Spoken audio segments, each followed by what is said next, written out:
Right, so Donald Trump has just ordered the United States to walk away from 66 international organizations, including 31 UN bodies, all at the same time as US forces, with British support, are physically seizing oil tankers in international waters and daring Russia to respond, and all while NATO quietly starts planning Arctic contingencies because Trump won't rule out taking Greenland from a NATO ally.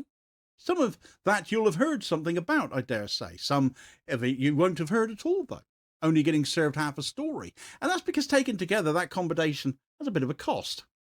It strips out all the restraints that normally slow an escalation. It drags allies into enforcement actions they don't control. It hard codes retaliation risk into things as boring as shipping insurance and port access. This isn't about Trump saying wild things or rattling sabres anymore. This is about what stops working once the US treats international rules as optional paperwork and turns alliances into tools for coercion instead of brakes on power.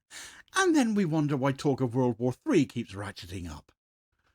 Right, so Donald Trump has now ordered the United States to pull out of 66 international organizations, including 31 United Nations bodies, and to stop participation and funding as soon as possible.